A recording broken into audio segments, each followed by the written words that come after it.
Hello, hello. Today we are going to be talking about 5 PowerPoint features that I pretend don't even exist because they don't actually help you with your slide design. Hello again, I'm Dr. Echo Rivera, and I help academics, scientists, researchers, and evaluators communicate more effectively and creatively. And I do that through a lot of professional development. I have one-to-one video sessions, online courses, and group trainings, and all that good stuff.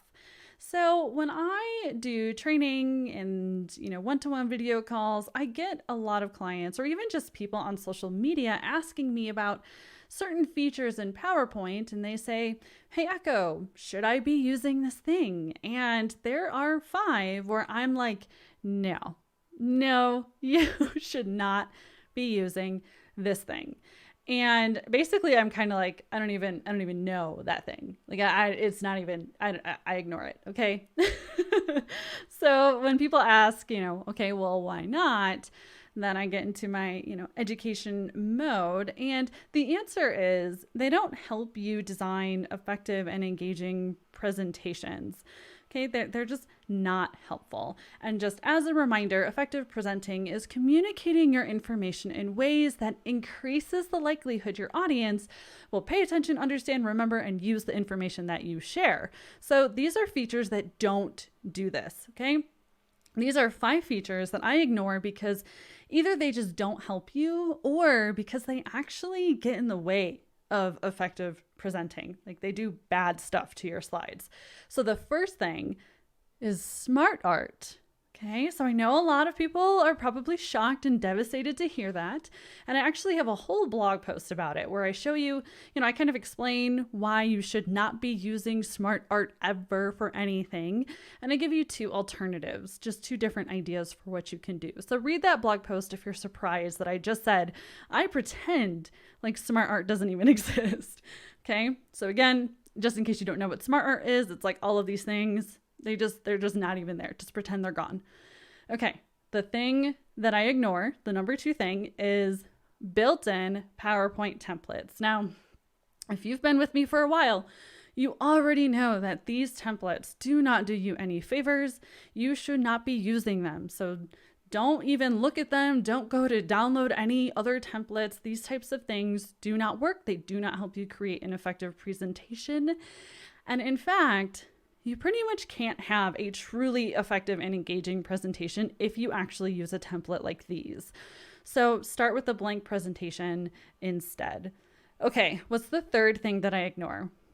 Design ideas. So this is one that I'm getting a lot of questions about because it's kind of new. So you might not even know what it is. But when you do something like add an image to a slide, this panel on the side will pop up with these things. I don't even know what to call them, but ignore all of them. Do not use any of them. They're basically like templates, but for your pictures. They're not doing you any favors. They don't exist. Okay, moving along. What is the number 4 thing that I ignore? Online pictures.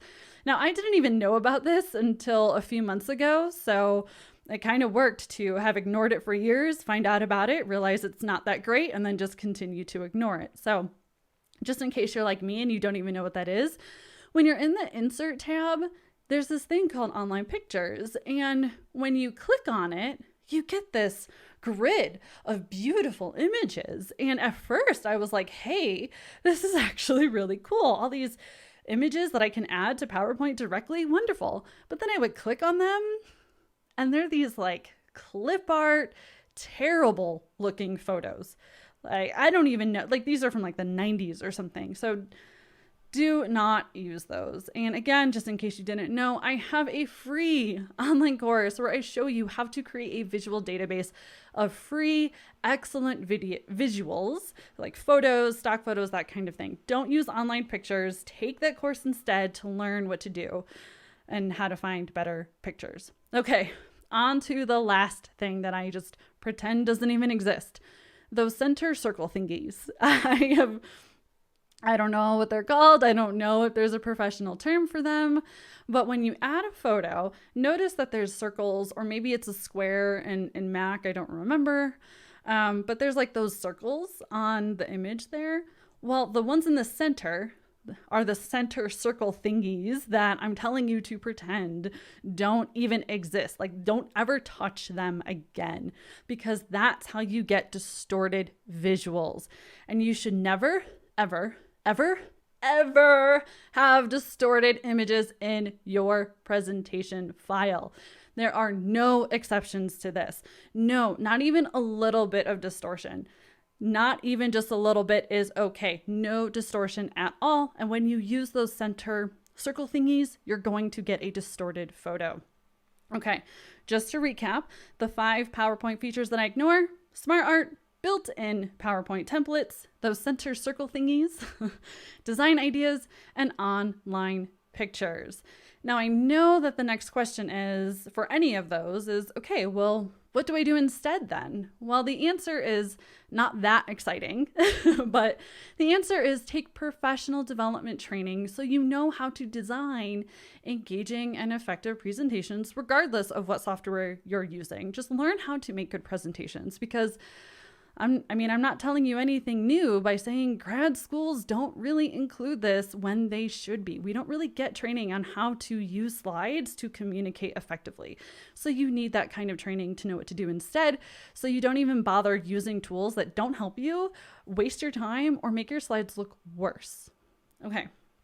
And more specifically, I actually teach using a framework, because just a heads up, effective presenting is a presentation that applies all of these layers in my slide-based communication framework. So you need to have good content. It has to be uncluttered, minimal design, and clean. You need to know about how to use graphic design and information design. Data visualization is, of course, there. And you need to know how to use animations properly. So you kind of need to know all these things and how to apply them to your slide presentations. And I do, again, have another free course. It's called Stellar Slides in 5, where I explain this in more detail. So definitely check out that course, or finish it if you haven't already. All right, so let's share some stats about the video. Again, I made this whole thing in PowerPoint Office 365 in November 2019.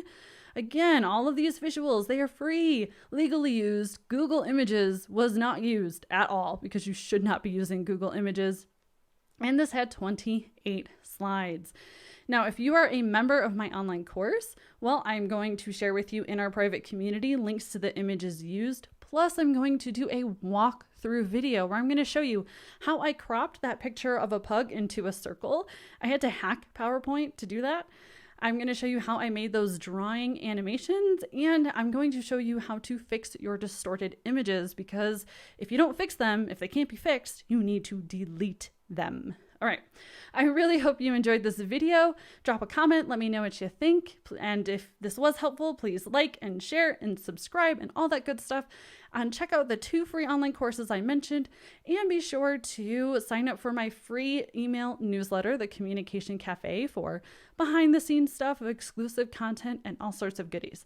All right. I hope you enjoyed this video. Have a great day. I'll see you next time. Bye.